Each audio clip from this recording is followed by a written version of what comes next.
Welcome to the Cognitive Psychology, Learning and Memory lesson on nature of problem solving. By the end of the video, you will learn about types of problems, characteristics of difficult problems and nature and stages of problem solving.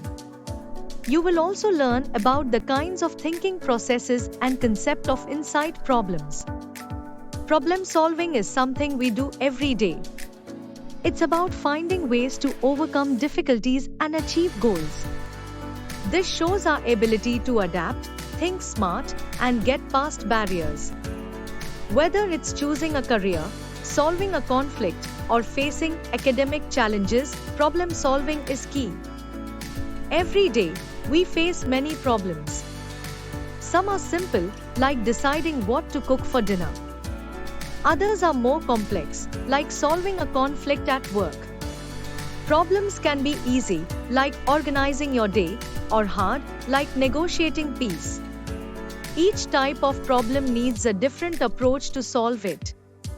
Problems are usually either well-defined or ill-defined.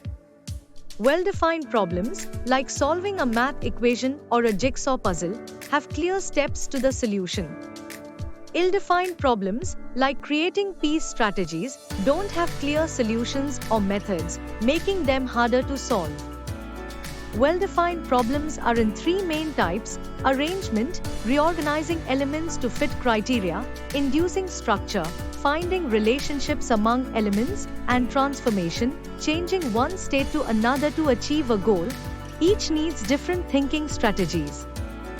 Difficult problems have features like lack of clarity, conflicting goals, and unpredictability. These problems need advanced, creative strategies. These strategies may include testing ideas, gathering information, and making complex decisions to navigate through the problem's challenges. The problem-solving process is methodical. It starts with an initial state and moves through steps using specific operations to reach a goal. This structured approach helps break down the problem and plan strategically to solve it. The problem space includes all possible states and actions related to a problem. This space is different for everyone, shaped by their perceptions and experiences.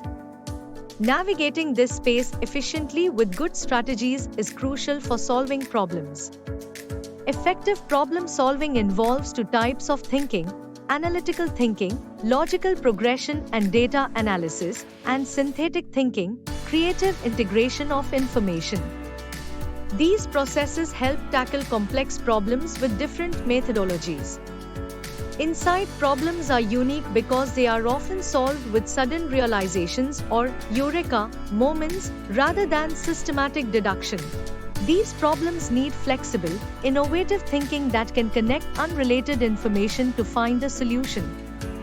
Solving insight problems requires seeing beyond the obvious and using known information in new ways. This process involves restructuring information to encourage creative thinking and revaluation, leading to unexpected insights and solutions. That's it for now. For additional information on this lesson, please look at the content below the video in the online course. To get a list of the important questions and their answers for this lesson, please refer to the guidebook by our publications provided to you with this course for free. It shows you a list of all the questions that have the highest chance of coming in your next exams based on research carried out on previous year question papers. All the best, and I'll see you in the next lesson.